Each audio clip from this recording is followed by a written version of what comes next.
5 पौराणिक कहानियां जब भगवान विष्णु ने लोक कल्याण के लिए किए छल।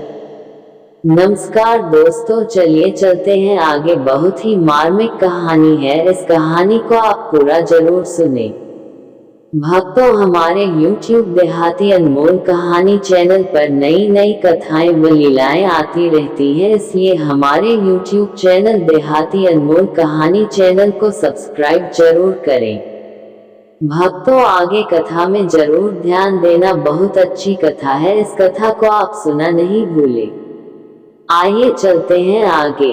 हिंदू धर्म में कहते हैं कि ब्रह्मा जी जन्म देने वाले, विष्णु पालने वाले और शिव वापस ले जाने वाले देवता हैं। भगवान विष्णु तो जगत के पालनहार हैं। वे सभी के दुख दूर कर उनको श्रेष्ठ जीवन का वरदान देते हैं। जीवन में किसी भी तरह का संकट हो या धरती पर किसी भी तरह का संकट खड़ा हो गया हो, तो विष्णु ही उसका समाधान खोजकर उसे हल करते हैं। भक्तों, समझना जरूर, भगवान विष्णु ने ही नरसिंह अवतार लेकर एक और जहां अपने भक्त प्रहलाद को बचाया था, वहीं क्रूर हिरण्यकशिपु से प्रजा को मुक्ति दिलाई थी।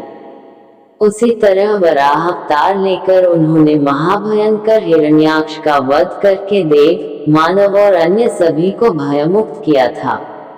उन्होंने ही महाबली और मायावी राजा बलि से देवताओं की रक्षा की थी। इसी तरह श्रीहरि विष्णु ने कुछ ऐसे कार्य किए थे जिनको जन कल्याण के लिए किया गया छल कहा गया। यदि वे ऐसा नहीं करते तो कई देवी और देवताओं की जान संकट में होती। तो आओ जानते हैं श्रीहरि विष्णु द्वारा जनहित में किए गए 5 छल। भक्तों, समझना जरूर, भस्मासुर के साथ छल। भस्मासुर का नाम सुनकर सभी को उसकी कथा याद हो आई होगी। भस्मासुर के कारण भगवान शंकर की जान संकट में आ गई थी। हालांकि भस्मासुर का नाम कुछ और था, लेकिन भस्म करने का वरदान प्राप्त करने के कारण उसका नाम भस्मासुर पड़ गया। भस्मासुर एक महापापी असुर था। उसने अपनी शक्ति बढ़ाने के लिए भगवान शंकर की घोर तपस्या की और उनसे अमर होने का वरदान मांगा, लेकिन भगवान शंकर ने कहा कि तुम कुछ और मांग लो। तब भस्मासुर ने वरदान मांगा कि मैं जिसके भी सिर पर हाथ रखूं वह भस्म हो जाए। भगवान शंकर ने कहा तथास्तु। भक्तों, समझना जरूर, भस्मासुर ने इस वरदान के मिलते ही कहा, भगवान क्यों न इस वरदान की शक्ति को परख लिया जाए। तब वह स्वयं शिवजी के सिर पर हाथ रखने के लिए दौड़ा। शिवजी भी वहां से भागे और विष्णु जी की शरण में छुप गए। तब विष्णु जी ने एक सुंदर स्त्री का रूप धारण कर भस्मासुर को आकर्षित किया। भस्मासुर शिव को भूलकर उस सुंदर स्त्री के मोहपाश में बंध गया। मोहिनी स्त्री रूपी विष्णु ने भस्मासुर को खुद के साथ नृत्य करने के लिए प्रेरित किया। भस्मासुर तुरंत ही मान गया। नृत्य करते समय भस्मासुर मोहिनी की ही तरह नृत्य करने लगा और उचित मौका देखकर विष्णु जी ने अपने सिर पर हाथ रखा। शक्ति और काम के नशे में चूर भस्मासुर ने जिसकी नकल की और भस्मासुर अपने ही प्राप्त वरदान से भस्म हो गया। भक्तों, समझना जरूर, यहाँ छुपे थे शिव। भस्मासुर से बचने के लिए भगवान शंकर वहां से भाग गए। उनके पीछे भस्मासुर भी भागने लगा। भागते भागते शिवजी एक पहाड़ी के पास रुके और फिर उन्होंने इस पहाड़ी में अपने त्रिशूल से एक गुफा बनाई और वे फिर उसी गुफा में छिप गए। बाद में विष्णु जी ने आकर उनकी जान बचाई। माना जाता है कि वह गुफा जम्मू से 150 किलोमीटर दूर त्रिकुटा की पहाड़ियों पर है। इन खूबसूरत पहाड़ियों को देखने से ही मन शांत हो जाता है। इस गुफा में हर दिन सैकड़ों की तादाद में शिव भक्त शिव की आराधना करते हैं। वृंदा के साथ छल। श्रीमद् देवी भागवत पुराण अनुसार जलंधर असुर शिव का अंश था, लेकिन उसे इसका पता नहीं था। जलंधर बहुत ही शक्तिशाली असुर था। इंद्र को पराजित कर जलंधर तीनों लोकों का स्वामी बन बैठा था। यमराज भी उससे डरते थे। भक्तों समझना जरूर, श्रीमद् देवी भागवत पुराण अनुसार एक बार भगवान शिव ने अपना तेज समुद्र में फेंक दिया तथा इससे जलंधर उत्पन्न हुआ। माना जाता है कि जलंधर में अपार शक्ति थी और उसकी शक्ति का कारण थी उसकी पत्नी वृंदा। वृंदा के पतिव्रत धर्म के कारण सभी देवी देवता मिलकर भी जलंधर को पराजित नहीं कर पा रहे थे। जलंधर को इससे अपने शक्तिशाली होने का अभिमान हो गया और वह वृंदा के पतिव्रत धर्म की अवहेलना करके देवताओं के विरुद्ध कार्य कर उनकी स्त्रियों को सताने लगा। जलंधर को मालूम था कि ब्रह्मांड में सबसे शक्तिशाली कोई है तो वह है देवों के देव महादेव। जलंधर ने खुद को सर्वशक्तिमान रूप में स्थापित करने के लिए क्रमशः पहले इंद्र को परास्त किया और त्रिलोकाधिपति बन गया। इसके बाद उसने विष्णु लोक पर आक्रमण किया। भक्तों समझना जरूर, जलंधर ने विष्णु को परास्त कर देवी लक्ष्मी को विष्णु से छीन लेने की योजना बनाई। इसके चलते उसने वैकुंठ पर आक्रमण कर दिया, लेकिन देवी लक्ष्मी ने जलंधर से कहा कि हम दोनों ही जल से उत्पन्न हुए हैं, इसलिए हम भाई बहन हैं। देवी लक्ष्मी की बातों से जलंधर प्रभावित हुआ और लक्ष्मी को बहन मानकर वैकुंठ से चला गया। इसके बाद उसने कैलाश पर आक्रमण करने की योजना बनाई और अपने सभी असुरों को इकट्ठा किया और कैलाश जाकर देवी पार्वती को पत्नी बनाने के लिए प्रयास करने लगा। इससे देवी पार्वती क्रोधित हो गईं और तब महादेव को जलंधर से युद्ध करना पड़ा, लेकिन वृंदा के सतीत्व के कारण भगवान शिव का हर प्रहार जलंधर निष्फल कर देता था। अंत में देवताओं ने मिलकर योजना बनाई और भगवान विष्णु जलंधर का वेश धारण करके वृंदा के पास पहुंच गए। वृंदा भगवान विष्णु को अपना पति जलंधर समझकर उनके साथ पत्नी के समान व्यवहार करने लगी। इससे वृंदा का पतिव्रत धर्म टूट गया और शिव ने जलंधर का वध कर दिया। भक्तों समझना जरूर, विष्णु द्वारा सतीत्व भंग किए जाने पर वृंदा ने आत्मदाह कर लिया। तब उसकी राख के ऊपर तुलसी का एक पौधा जन्मा। तुलसी देवी वृंदा का ही स्वरूप है, जिसे भगवान विष्णु लक्ष्मी से भी अधिक प्रिय मानते हैं। भारत के पंजाब प्रांत में वर्तमान जलंधर नगर जलंधर के नाम पर ही है। जलंधर में आज भी असुरराज जलंधर की पत्नी देवी वृंदा का मंदिर मोहल्ला कोट किशनचंद में स्थित है। मान्यता है कि यहाँ एक प्राचीन गुफा थी जो सीधी हरिद्वार तक जाती थी। माना जाता है कि प्राचीन काल में इस नगर के आसपास 12 तालाब हुआ करते थे। नगर में जाने के लिए नाव का सहारा लेना पड़ता था। मोहिनी बनकर किया असुरों के साथ छल। जब इंद्र दैत्यों के राजा बलि से युद्ध में हार गए, तब हताश और निराश हुए देवता ब्रह्मा जी को साथ लेकर श्रीहरि विष्णु के आश्रय में गए और उनसे अपना स्वर्गलोक वापस पाने के लिए प्रार्थना करने लगे। श्रीहरि ने कहा कि आप सभी देवतागण दैत्यों से सुलह कर ले और उनका सहयोग पाकर मद्रांचल को मथानी तथा वासुकी नाग को रस्सी बनाकर क्षीरसागर का मंथन करें। समुद्र मंथन से जो अमृत प्राप्त होगा उसे पिलाकर मैं आप सभी देवताओं को अजर अमर कर दूंगा। तत्पश्चात ही देवता दैत्यों का विनाश करके पुनः स्वर्ग का आधिपत्य पा सकेंगे। भक्तों समझना जरूर, देवताओं के राजा इंद्र दैत्यों के राजा बलि के पास गए और उनके समक्ष समुद्र मंथन का प्रस्ताव रखा और अमृत की बात बताई। अमृत के लालच में आकर दैत्य ने देवताओं का साथ देने का वचन दिया। देवताओं और दैत्यों ने अपनी पूरी शक्ति लगाकर मद्रांचल पर्वत को उठाकर समुद्र तट पर लेकर जाने की चेष्टा की, लेकिन नहीं उठा पाए। तब श्रीहरि ने उसे उठाकर समुद्र में रख दिया। मद्रांचल को मथानी एवं वासुकी नाग की रस्सी बनाकर समुद्र मंथन का शुभ कार्य आरंभ हुआ। श्री विष्णु की नजर मथानी पर पड़ी। जो कि अंदर की ओर धंसती चली जा रही थी। ये देखकर उन्होंने स्वयं कच्छप बनाकर अपनी पीठ पर मद्रांचल पर्वत को रख लिया।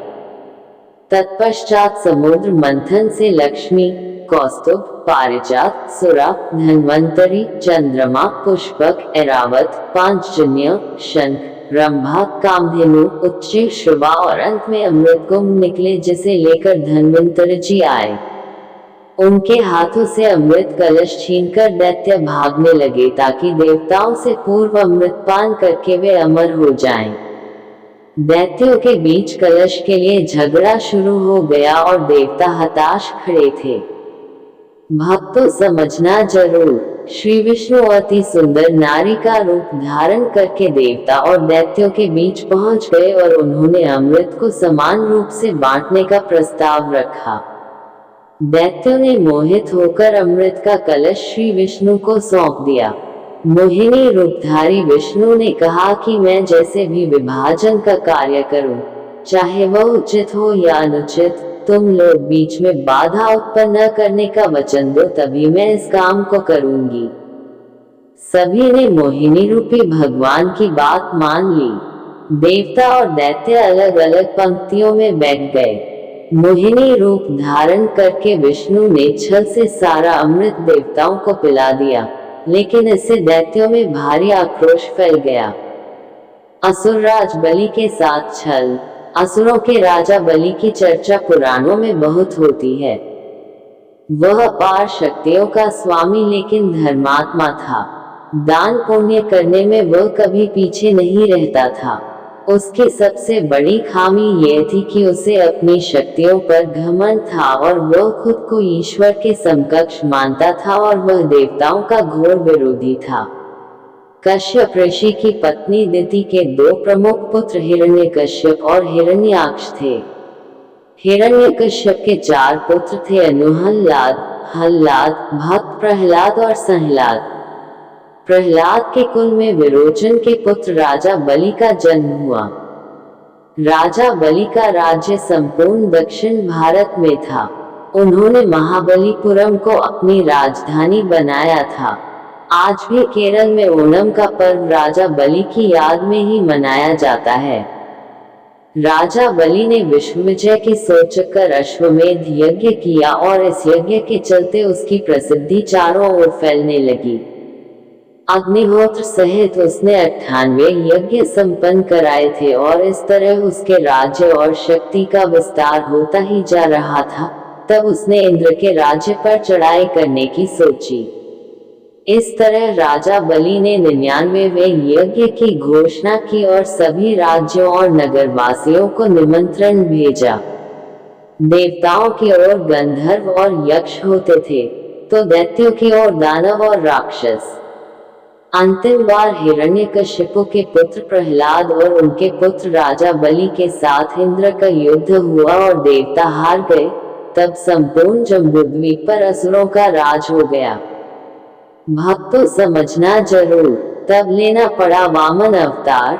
वामन ऋषि कश्यप तथा उनकी पत्नी अदिति के पुत्र थे। वे आदित्यों में 12वें थे। ऐसी मान्यता है कि वे इंद्र के छोटे भाई थे और राजा बलि के सौतेले भाई। विष्णु ने इसी रूप में जन्म लिया था। देवता बलि को नष्ट करने में असमर्थ थे। बलि ने देवताओं को यज्ञ करने जितनी भूमि ही दे रखी थी। तब सभी देवता विष्णु की शरण में गए। विष्णु ने कहा कि वह भी, बलि भी उनका भक्त है, फिर भी वे कोई युक्ति सोचेंगे। तब विष्णु ने अदिति के यहाँ जन्म लिया और एक दिन जब बलि यज्ञ की योजना बना रहा था, तब वे ब्राह्मण वेश में वहां दान लेने पहुंच गए। उन्हें देखते ही शुक्राचार्य उन्हें पहचान गए। शुक्र ने उन्हें देखते ही बलि से कहा कि वे विष्णु हैं। मुझसे पूछे बिना कोई भी वस्तु उन्हें दान मत करना। लेकिन बलि ने शुक्राचार्य की बात नहीं सुनी और वामन के दान मांगने पर उनको 3 पग भूमि दान में दे दी। जब जल छोड़कर सब दान कर दिया गया, तब ब्राह्मण वेश में वामन भगवान ने अपना विराट रूप दिखा दिया। भगवान ने 1 पग में भूमंडल नाप लिया। दूसरे में स्वर्ग और तीसरे के लिए बलि से पूछा कि तीसरा पग कहाँ रखूं। पूछने पर बलि ने मुस्कुराकर कहा, इसमें तो कमी आपके ही संसार बनाने की हुई, मैं क्या करूं भगवान, अब तो मेरा सिर ही बचा है। इस प्रकार विष्णु ने उसके सिर पर तीसरा पैर रख दिया। उसकी भक्ति से प्रसन्न होकर विष्णु ने उसे पाताल में रसातल का कलियुग के अंत तक राजा बने रहने का वरदान दे दिया। तब बलि ने विष्णु से एक और वरदान मांगा। राजा बलि ने कहा कि भगवान, यदि आप मुझे पाताल लोक का राजा बना ही रहे हैं तो मुझे वरदान दीजिए कि मेरा साम्राज्य शत्रुओं के प्रपंचों से बचा रहे और आप मेरे साथ रहें। अपने भक्त के अनुरोध पर भगवान विष्णु ने राजा बलि के निवास में रहने का संकल्प लिया। भक्तों, समझना जरूर, पातालपुरी में राजा बलि के राज्य में 8 प्रहर भगवान विष्णु सशरीर उपस्थित रहे, उनकी रक्षा करने लगे और इस तरह बलि निश्चिंत होकर सोता था और संपूर्ण पातालपुरी में शुक्राचार्य के साथ रहकर एक नए धर्म राज्य की व्यवस्था संचालित करता है। माता पार्वती के साथ छल। माना जाता है कि बद्रीनाथ धाम कभी भगवान शिव और पार्वती का विश्राम स्थान हुआ करता था। यहाँ भगवान शिव अपने परिवार के साथ रहते थे, लेकिन श्रीहरि विष्णु को यह स्थान इतना अच्छा लगा कि उन्होंने इसे प्राप्त करने के लिए योजना बनाई। पुराण कथा के अनुसार सतयुग में जब भगवान नारायण बद्रीनाथ आए तब यहाँ बदरियों यानी बेर का वन था और यहाँ भगवान शंकर अपनी अर्धांगिनी पार्वती जी के साथ मजे से रहते थे। एक दिन श्रीहरि विष्णु बालक का रूप धारण कर जोर जोर से रोने लगे। उनके रुदन को सुनकर माता पार्वती को बड़ी पीड़ा हुई। वे सोचने लगी कि इस बीहड़ वन में ये कौन बालक रो रहा है, यह आया कहाँ से और इसकी माता कहाँ है। यही सब सोचकर माता को बालक पर दया आ गई। तब वे उस बालक को लेकर अपने घर पहुंची। शिवजी तुरंत ही समझ गए कि यह कोई विष्णु की लीला है। उन्होंने पार्वती से इस बालक को घर के बाहर छोड़ देने का आग्रह किया और कहा कि वह अपने आप ही कुछ देर रोकर चला जाएगा।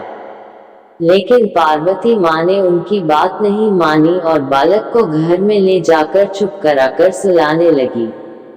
कुछ ही देर में बालक सो गया। तब माता पार्वती बाहर आ गईं और शिवजी के साथ कुछ दूर भ्रमण पर चली गईं। भगवान विष्णु को इसी पल का इंतजार था।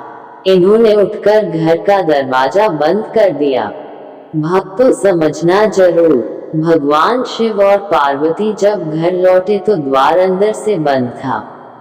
इन्होंने जब बालक से द्वार खोलने के लिए कहा तब अंदर से भगवान विष्णु ने कहा कि अब आप भूल जाए भगवान, ये स्थान मुझे बहुत पसंद आ गया है, मुझे यही विश्राम करने दीजिए। अब आप यहाँ से केदारनाथ जाएं। तब से लेकर आज तक बद्रीनाथ यहाँ पर अपने भक्तों को दर्शन दे रहे हैं और भगवान शिव केदारनाथ में। भक्तों, इस कथा में अगर कोई गलती हो तो माफ करना। जय श्री राधे कृष्णा।